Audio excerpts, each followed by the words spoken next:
J'espère que vous vous portez bien, chers amis. Aujourd'hui, je tiens à faire un message et surtout un témoignage envers notre cher ami, frère, mentor, Mamadou Bara Sam, qui est décédé. Comme vous voyez, les circonstances qui nous poussent à faire cette vidéo sont complètement tristes et choquantes.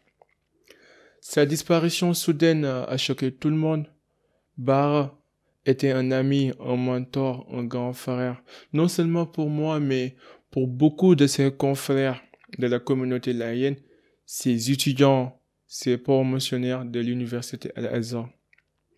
Je l'ai connu personnellement en Égypte en 2007, où j'y suis allé à l'âge de 14 ans pour continuer mes études. J'avais une bourse de l'Institut Al-Azhar.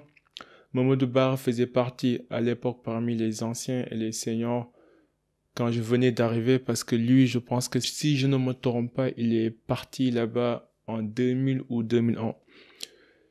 Je dirais même qu'à l'époque, il était l'étudiant et le Sénégalais le plus connu dans le campus universitaire de par son engagement avec l'association des étudiants sénégalais au Caire, mais aussi de par son amour de l'enseignement et de la transmission. Malgré ses études à la faculté du commerce Al-Azhar, il se formait à côté dans les métiers de l'informatique, les systèmes de réseau, Cisco, la maintenance informatique. Il était talentueux et hors pair. Et ça, tout le monde le savait.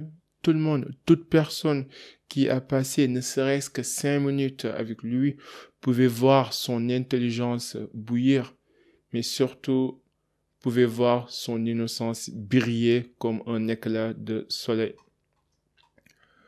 Très tôt, il était connu partout dans le campus pour sa maîtrise de l'informatique, celui qui savait tout réparer.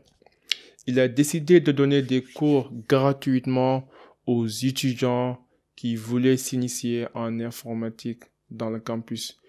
Ainsi, il fut la première personne à m'apprendre l'interface de Windows, comment l'utiliser, comment l'installer, les techniques de maintenance. Non seulement moi, mais il a formé des centaines de personnes en tant qu'étudiant. Et du coup, nul n'a été surpris quand son formateur, Baha Mahmoud, lui propose de le remplacer et de faire désormais les formations à sa place, à l'institut privé où il allait pour se former en informatique. Parce qu'il parlait arabe, il parlait français, il parlait anglais. Et cet avantage concurrentiel lui servait bien. Il voyageait partout dans le monde en tant qu'expert certifié Cisco pour donner ses formations modulaires. Il était aussi un grand entrepreneur social. Il fut le premier à mettre en place QNet, un réseau de marketing d'affiliation en Égypte. Et ensuite, il est rentré au Sénégal avec les mêmes business. Beaucoup de gens qui nous regardent et qui le connaissaient savaient bien combien de personnes il a enrôlé dans ce business et qui, à leur tour, ont pu démarrer d'autres activités grâce à cela. Il était sociable et social. Il croyait fermement aux principes de valeur, aux principes et aux valeurs de partage et de solidarité. Il était un médium de transmission dans l'âme. En 2017, il créa son institut 3C, Certification Coaching Center, un centre de formation modulaire qui permettait à ceux et celles qui n'ont pas suivi le modèle classique de se former et d'avoir le même niveau de compétences et de crédibilité que les ressortissants des grandes écoles. Mamadou Bara, transmettre du savoir et donner des opportunités aux autres était sa raison d'être. Comme il le disait quand il est passé sous le cercle d'influence podcast au mois de mars 2022, où il disait « Je suis un entrepreneur social et spirituel. C'est avec toi c'est que je compte devenir milliardaire, mais aussi c'est avec toi c'est que je compte entrer au paradis. La spiritualité est intégrée dans tout ce que je fais. Je n'essaye même pas de compartimentaliser ma vie personnelle et professionnelle. J'essaye tout simplement de servir mon créateur dans tout ce que je fais. Fin de citation. Oui, ça c'était Mamadou Bara, pur et simple. Je me rappelle bien, on s'est vu pour la première fois ici au Sénégal, à Dakar, en 2018, après notre passage en Égypte, lors du sommet d'Afrique francophone des investisseurs et anges d'affaires. Ensuite, on est parti au local de Toissy qui est à Norfois. Il m'a montré son institut. Il était fier du travail accompli, mais surtout optimiste et heureux par rapport à l'avenir. Sa vision était claire dans sa tête. Claire dans sa tête. Ensuite, nous avons rejoint ensemble le réseau Enablis. Certains d'entre vous connaissent bien ce réseau. Le réseau d'Enablis, c'était un réseau d'entrepreneurs qui s'entraidaient et se donnaient des prestations de services et des marchés. Puis, quelques temps après, on s'est retrouvé au club Dakar Khewel Toastmaster, un club de prise de parole en public, où il est passé rapidement. En tout cas, personnellement, partout où je suis allé pour apprendre, réseauter, m'améliorer, j'ai toujours retrouvé Mamadou Bara là-bas. Peut-être le fruit du hasard ou du destin, mais tout ce que je sais, c'est qu'il avait soif d'apprentissage et d'amélioration continue. Il était au-delà de tous ces accomplissements mondains que je viens d'énumérer, un grand croyant, un poète soufi d'excellence, un homme terre et spirituel. S'il n'était pas en train d'enseigner ou de préparer ses cours, il était souvent sur son téléphone en train d'écrire ses proses et ses poèmes en Wolof. Je lui recommandais incessamment de créer un podcast et de partager ses écrits au monde entier. À chaque fois qu'il me les partageait sur WhatsApp, ces messages audio où il récitait ses poèmes, je ne cessais de m'émerveiller de sa maturité et son élévation spirituelle.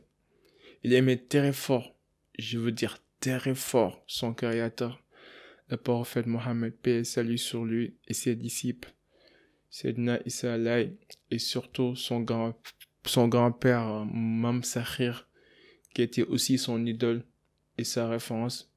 Il en a beaucoup parlé lors du podcast qu'il a fait avec nous. J'étais heureux finalement de voir que dans les derniers mois de sa vie, qu'il s'était mis à partager ses écrits.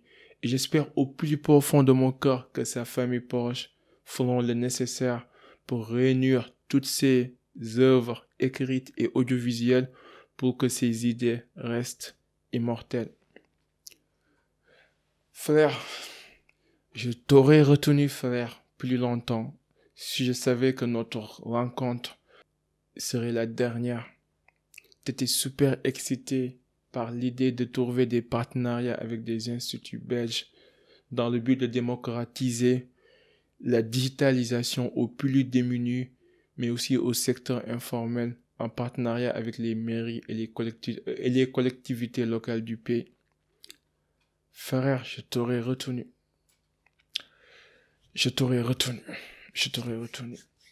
On aurait dû parler plus longtemps. On aurait dû passer toute la nuit à discuter, frère. Si je savais, j'aurais partagé ta souffrance. Je n'aurais pas été le seul à vouloir alléger une partie de ton fardeau. Les milliers de personnes que tu as impactées s'y seront données volontairement. Tu étais l'emblème parfait de l'humanisme. Je me réconforte avec l'idée que tu étais spirituellement élevé et proche de ton Créateur, qu'il te suffisait plus que tout au monde. Tu avais une foi inébranlable en lui. J'aurais aimé que la mort se permette de vous séparer encore quelque temps. Mais ton Créateur, frère, te voulait plus. Il te voulait plus. Oui, frère, tu t'es envolé, mais tu ne seras jamais parti. Ton œuvre restera. tes poèmes transcenderont et ton travail s'éternisera. Frère. Et être spirituel, c'est pas vraiment ne pas être moderne. Voilà quoi. On peut être avec son casquette. Voilà, chez Louis là, il disait tout le temps, il nous disait portez vos jeans, portez vos casquettes, mais ayez toujours votre chapelet dans votre poche. Donc c'était ça son message de tous les jours. Donc moi je suis de cette école-là. C'est ces personnes-là qui m'ont vraiment influencé. Et j'ai taquiné mon ami et je lui disais, moi je me définis pas comme étant un entrepreneur social, je suis un entrepreneur spirituel. Donc parce que pour moi ce que je cherche dans mon entrepreneuriat, au-delà de l'impact social, c'est d'être en phase avec mon créateur. C'est important. Voilà, d'être en phase. J'ai toujours l'habitude de dire à mes collaborateurs, je leur dis, avec 3C, je compte devenir milliardaire, mais c'est avec 3C aussi que je compte entrer au paradis. Donc, c'est ça vraiment ma vraie croyance. Et c'est par le travail aussi. En fait, la vie d'une personne, autant pour moi, ne peut pas être divisée en compartiments où on est bon ici, on n'est pas bon là-bas. Donc l'idée c'est de chercher cet équilibre-là, n'est-ce pas, à travers peut-être ce que Stephen Covey appelait les 4 L, Live, Love, Learn and Legacy, pour vraiment parce qu'après on est une seule personne quoi. On est une seule personne. Quand on est bon. C'est-à-dire quand on a cette envie-là de servir quelqu'un, à la maison, ça va se sentir. Au bureau, ça va se sentir. Dans la rue, ça va aussi se sentir. Donc, pour moi aussi, l'idée, c'est d'orienter, n'est-ce pas, l'éducation vers ces valeurs universelles-là dont tu parlais. Pour réussir dans la vie, il faut d'abord il y a 3 choses. 3 aspects fondamentaux. Le premier aspect, c'est d'avoir un rêve qui t'empêche de dormir. C'est sûr. Donc, en arabe, il disait, c'est-à-dire, c'est-à-dire, quel est le rêve qui t'empêche de dormir? Quel est le rêve qui t'empêche de dormir? Si tu ne le sais pas, tu n'as plus le droit de dormir. Wow. Ça, c'est un. Maintenant, une fois que tu aies ce rêve-là, quelle est la mission que tu vas accomplir? La deuxième chose, c'est est-ce que ce rêve attise autant de feu en toi? Est-ce qu'aujourd'hui, il y a quelque chose qui brûle en toi? Et vraiment, c'est ce feu-là qui t'empêche en réalité de dormir. C'est ce feu-là qui t'empêche même des fois de voir tous ces obstacles-là qui se dressent devant toi. Et le troisième élément, après ce feu-là, le burning desire, avoir ce désir ardent, c'est d'avoir ce qu'on appelle le sentiment d'urgence. D'urgence, C'est-à-dire aujourd'hui, on va tous mourir. On va tous mourir non seulement, mais on peut mourir à n'importe quel moment. Quoi. Et je pense que c'est l'une de mes plus grandes peurs en réalité. Raison pour laquelle je dis, on inspire à inspirer avant d'expirer. Que tôt ou tard, on va expirer. J'adore ça. Chaque jour, je commence le podcast et exactement. À chaque fois, je me réveille, je me dis, peut-être je vais expirer le jour. Mais exactement. Je vais faire de mon mieux pour faire de mon mieux. Je me souviens, par exemple, j'ai traversé il y a 4 mois une période assez difficile j'ai vu sur le plan de la santé et tout. Voilà, donc j'étais malade et tout. Et à un moment de cette traversée-là, j'ai senti que est-ce que c'était pas la fin et tout. Sérieusement quoi. Ça, et l'une des choses qui m'était venue à l'esprit, c'est les poèmes que j'ai eu à écrire. Et je me souviens même d'avoir insufflé à un ami à moi, je lui dis, si je meurs, il faut leur dire d'aller regarder dans mes poèmes. Pour dire carrément que, en fait, moi j'écris en wolof, je suis un poète soufi, pour dire carrément que, voilà, pour moi, laisser un impact dans la vie, laisser une empreinte, pour moi, c'est non négociable. C'est-à-dire, pour moi, c'est quelque chose fondamental qui me tient à cœur et je cherche à le faire par plusieurs manières. Et je pense que l'une des meilleures manières, n'est-ce pas, d'impacter dans ce monde, c'est de réveiller quelqu'un qui dort. Voilà, parce qu'après, on ne mesure pas les répercussions que ça peut avoir. Aujourd'hui, une personne qui a perdu l'espoir, tu l'aides à faire renaître l'espoir en lui, cette personne-là, il pourra peut-être créer son entreprise ou trouver un boulot, après nourrir une famille. Cette famille-là peut-être a des gens qui vont peut-être se mettre sur un bon chemin, essayer d'apprendre, et ces gens-là vont impacter encore d'autres. Et donc pour moi, aujourd'hui même je disais à un ami, il faut qu'on mesure ce que les gens vivent et qu'il n'arrive jamais à oublier. Tout à l'heure, je t'ai parlé de ce que j'avais vécu avec Moudir El Wafidine en Égypte, le chargé des expatriés. On est en 2022. L'événement s'était passé en 2001. Depuis 20 ans, j'ai jamais oublié. C'est comme si il me parlait hier. Et notre cerveau est fait ainsi. On oublie rarement les négatifs. Exactement. On oublie rarement les négatifs. Et donc, pour moi, tout ce qui est émotion, que ça soit même émotion positive ou négative, c'est-à-dire, il y a une situation qui disait, c'est-à-dire, les gens oublient ce que tu leur dis. Ils oublient ce que tu leur fais. Mais ils ne vont jamais oublier ce que tu les fais sentir, en fait. C'est vrai. C'est-à-dire, quand tu les pousses à un degré d'émotion assez profond, ils ne vont jamais oublier ça, que ça soit positif ou négatif. Donc, il faut qu'on fasse attention quand on manque de respect à quelqu'un. Il faut qu'on fasse attention quand on humilie quelqu'un. Il faut qu'on fasse attention quand on pousse quelqu'un vraiment au mur, parce que c'est des choses qu'il va jamais oublier et qui peuvent avoir une répercussion assez désastreuse dans sa vie. Et aussi de la même manière, quand on fait du bien, faisons-le en ayant au fond de notre pensée, au fond de notre cœur, cette volonté d'impacter une personne, voilà, de regarder une personne et sentir que cette personne-là peut-être est en train de passer à côté, et on l'incite à rester, n'est-ce pas, debout. Et je pense que voilà, l'une de nos missions en tant que formateur, c'est un peu ça. Si tu dois résumer tout ce que tu as appris en trois principes, quel est? Genre, t'as réalisé en fait ta mission dans la vie, t'as pu transformer le Toassé en une grande école de deuxième chance, t'as réalisé tes poèmes, t'as tout fait, et que c'est le dernier jour plus tard que plus tôt. Quels sont les trois principes clés que tu donnerais au monde entier comme héritage? Oh, c'est une grande question. Juste toi, absolu. C'est une très grande question. One, je dirais, if you cannot cure, just care. Ok. Tu peux pas soigner. Voilà. Faut juste prendre soin. Voilà. Ok. Voilà. Si tu peux pas soigner les gens, c'est-à-dire tu es devant une personne qui est devant toi, qui est peut-être désireuse de quelque chose, qui est dans le pétrin, qui est dans une situation un peu de besoin. Si tu peux pas régler son problème, au moins laisse-le tranquille, en fait. C'est super. Voilà. Laisse-le tranquille et aide l'attention envers cette personne-là. Donc, c'est vrai, on n'est pas Dieu. Ok? On n'est pas Dieu, mais on est supposé être ses vicaires, en fait. Donc, aujourd'hui, c'est nous, en tant qu'humains, qui remplace Dieu dans ses fonctions. L'image de Dieu. C'est Dieu qui a comme, je dirais, comme fonction de donner de quoi manger, n'est-ce pas, à ses serviteurs. C'est lui qui leur assure la sécurité. C'est lui qui leur assure la connaissance. Donc, toute personne qui remplace Dieu dans ces missions-là, donc elle est dans une mission quand même assez importante. Donc pour moi, c'est l'une des choses les plus importantes, parce que je me souviens d'avoir lu un bouquin qui disait que je pense que c'était écrit par quelqu'un qui avait interviewé des personnes qui étaient dans les derniers instants de leur vie, et il leur demandait quelle était la chose qu'ils regrettaient le plus. Et il dit que j'ai jamais entendu quelqu'un avoir regretté de rater ce rendez-vous-là, ou d'avoir raté cette opportunité-là, de ne pas avoir eu ce chèque-là.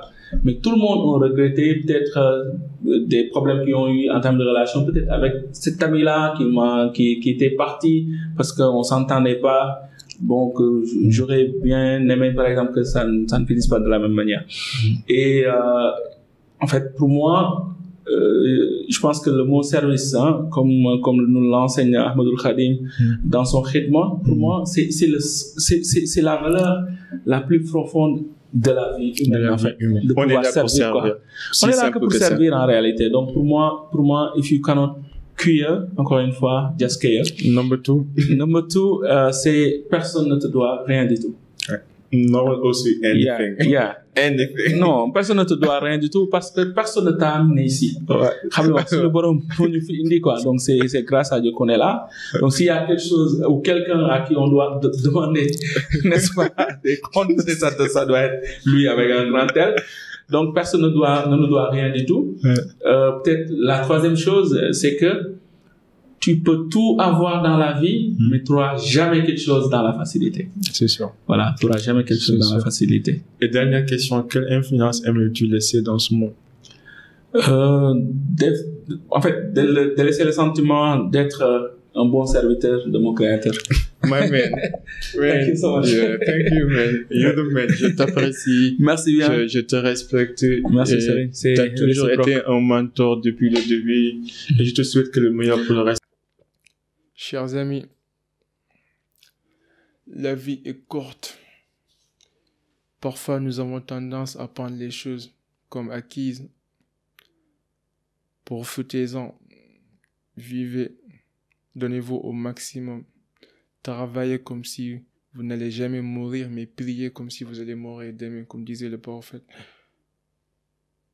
Frères, chers amis, donnez-vous à fond. Vivez dans l'urgence. Franchement, le décès soudain de Bar m'a beaucoup touché, m'a beaucoup impacté. Et jusqu'à maintenant, j'y pense tous les jours. Et je tiens à vous partager rapidement un poème qu'il avait partagé même, Mamadou Bar, sur sa page LinkedIn. Et c'est un poème écrit par Ken Keith et qui résume de manière succincte et surtout pertinente la réalité de la vie. Et pourquoi devrions-nous vivre dans l'urgence?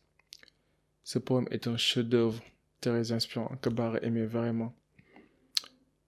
En plus de ses propres poèmes qu'il écrivait et que vous avez pu lire à travers ses publications sur Instagram ou sur LinkedIn ou sur Facebook. Voici l'extrait du poème dont je vous parlais tout à l'heure. Les gens sont souvent déraisonnables, illogiques et égocentriques. Pardonnez-leur quand même. Si vous êtes gentil, les gens peuvent vous accuser d'avoir des motifs égoïstes et cachés. Soyez gentil quand même. Si vous réussissez, vous gagnerez des faux amis et de vrais ennemis. Réussissez quand même. Je répète, si vous réussissez, vous gagnerez de faux amis et de vrais ennemis. Réussissez quand même. Si vous êtes honnête et franc, les gens peuvent vous tromper. Soyez honnête et franc quand même. Ce que vous passez des années à construire, quelqu'un pourrait le détruire du jour au lendemain. Construisez quand même. Si vous trouvez la sérénité et le bonheur, les gens peuvent être jaloux. Soyez heureux quand même. Le bien que vous faites aujourd'hui, les gens l'oublieront souvent demain. Faites le bien quand même. Donnez au monde le meilleur de vous-même. Même si cela ne suffit peut-être jamais. Faites le bien quand même. Donnez au monde le meilleur de ce que vous avez quand même. Vous voyez, en fin de compte, c'est entre vous et Dieu. Ça n'a jamais été entre vous et eux, de toute façon. Fin de citation. Tu nous manqueras, frère. Tu nous manqueras. Chers amis, chers auditeurs, chers spectateurs, s'il vous plaît, ne l'oubliez pas dans vos prières. Priez pour lui, que Dieu l'accueille dans son paradis éternel. Mamadou Barre, il a vécu, il a motivé, il a inspiré, il a impacté. Et je peux dire avec fierté et joie qu'il a réussi sa mission sur Terre. Merci beaucoup, Barre. Merci beaucoup pour tout, pour les conseils, pour l'accompagnement, pour ta disponibilité, d'avoir été un grand mentor pour moi, un homme exceptionnel. Je t'oublierai jamais. Jamais de la vie. Peace and love. Jusqu'à ce que nous nous retrouvions encore. T'es parti dans la vérité. Et nous, on est là. On reste dans l'absolu. Dans le farfelu. Notre temps viendra. Chers amis, n'oubliez pas, on est là pour inspirer avant d'expirer. Merci beaucoup, frère. Merci beaucoup. Peace.